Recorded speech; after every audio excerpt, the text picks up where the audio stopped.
The white bar scrolled across the bottom of my television, interrupting my rerun of the poorly written series finale of Game of Thrones. Again? I whispered to myself as I watched the breaking news bulletin scroll across the bottom of my television. I grunted as I sat up from my slouched position on the couch, squinting my eyes as I attempted to read the script. Breaking news: body of missing 16-year-old Brenda Baker found near Penny Creek bordering the town of Elms. Visit the local news channel for more information. I sighed as I grabbed my phone and pressed the unlock button, the screen light momentarily blinding me. I blinked repeatedly as my eyes adjusted to the light, opening up the local news channel's top stories page. 16-year-old Brenda Baker found by a local hunter after being missing for a week. Authorities claimed foul play is involved, adding to a 3-month string of murders in the town of Elms. Police advise a curfew beginning at 9 p.m. weeknights. My thoughts wandered as the text went on, explaining the brutality of the murder and the condition that the body was found in. That was the 11th body found over the course of 3 months in the town of Elms. My little cabin sat on the edge of the town limits, in a heavily forested area near that very creek. I had bought this property for its seclusion, but it seemed as though it had become quite the hotbed of activity lately. The other victims had been found near the creek as well, and frustratingly enough meant that I'd again have the police knocking at my door in the morning. All of this began 3 months ago during the winter months. The only exception was that the body that was found near Penny Creek was that of my 10-year-old niece, Lily. I remember the call from my sister. Her hysterical cries still haunt my nightmares. I felt my face redden and my eyes begin to tear up as I thought of my sweet little niece, Lily. She loved her Uncle Darren, and I loved her like my own. Some of the happiest moments I'd had over the past 5 years since I came back from active duty involved Lily. The week wouldn't go by fast enough when my sister would ask if Lily could come stay the weekend. Full of life and full of spirit, she would run through the trees laughing as I chased her. I would scoop her up in my arms when I caught up to her, both of us wailing in laughter. She would pat me on the head and say, "My turn, Uncle Darren. You'd better run."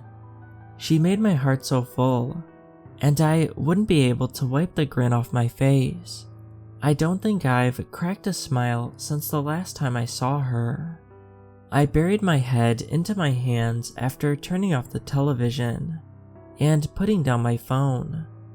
In the dark, I shook violently as the flashbacks began yet again.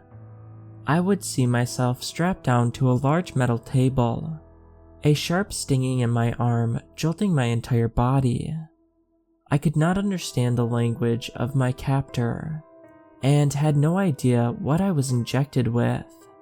I could see as my body thrashed about, followed by an instant complete darkness.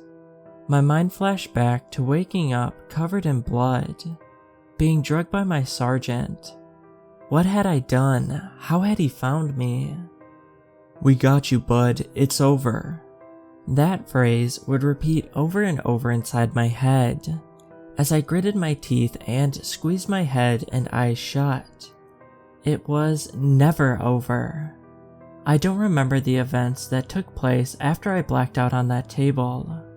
I was told afterwards of the slaughter I had committed in that foreign military hospital. My sergeant outlined the bloodshed that took place by my own hands. I would not fully understand until much later, after returning to the States, what I had become. The only peace I had found was in that little girl, my niece, Lily. She brought me back from that dark place. She kept the flashbacks from taking hold of my mind. She kept the blood and trauma confined in the dark recesses of my mind. she replaced those thoughts with a semblance of hope. My hope was gone. Now, yet another family had lost theirs as well. I shoved myself up off the couch, and without turning a light on or putting on my shoes, bolted out of my front door. Escaping those thoughts was much harder these days. I would walk through the dark forest until my feet bled, almost in a trauma-induced trance, until I could regain my composure.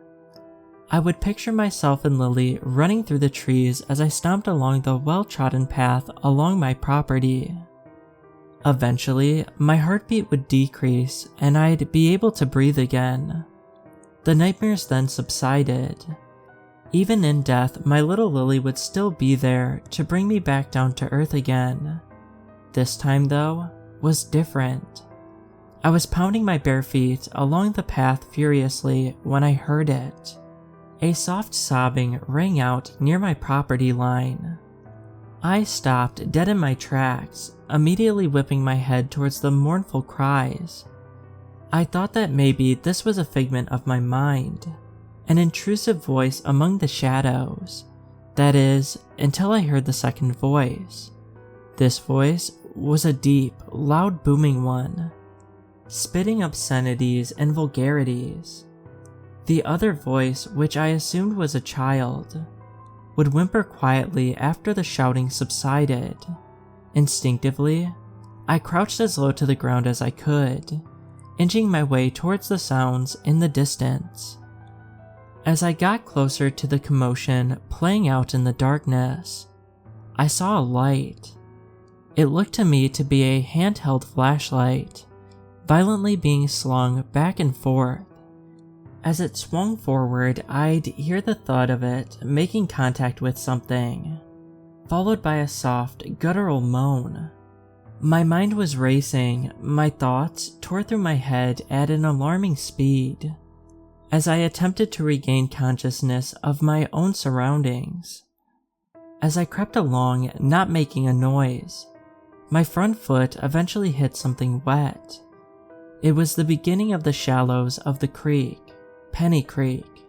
Slowly, I purposely placed my steps forward, as to make sure that I made no noise and alert the individuals to my presence. I followed the light with my eyes, as it glowed brightly in the black dark of the forest. After carefully slinking myself forward, I came to the edge of an opening next to the creek, surrounded by thick, bristled brush. My hand shook violently and my heart beat loudly in my chest as I lifted it from my side to make an opening in the brush to where I could see what was taking place. To this day, when I close my eyes, I can still see the scene taking place ahead of me in my mind. A large bearded man stood with his back facing me, and his large hands in the air, gripping the flashlight. As he brought it down, I could make out where the loud thud was coming from. A small girl, no older than 12, was crouched in fear at the base of a large oak tree. She was smeared with blood and her clothes were in shambles. Her hands were raised in a defensive position over her head, pitifully attempting to block the blows from the large man and his flashlight. She screamed with each crack of the heavy flashlight on her body. The force from the first blow was enough to physically push her to the ground. Before I could even register what was taking place, my eyes closed and I felt my mind going into the dark void once again.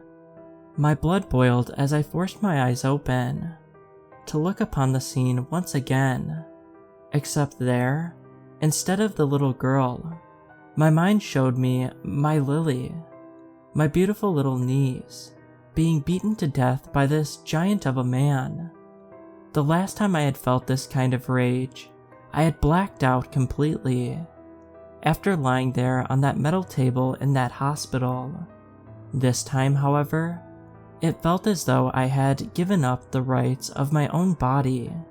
I felt strangely calm despite the tearing of my flesh being replaced with a dark, black fur, despite my teeth growing and gnashing abruptly. The man had resumed screaming and loudly berated the child, unaware of his immediate surroundings. I watched myself through my own eyes as I crept up behind the man, feeling my own lips curl up into a snarl. I had no control over myself, but it was okay. I couldn't help but feel joy when my claws first dug into the man's back. I couldn't help but internally smile as I whipped him around facing me, a horrified look plastered on his face.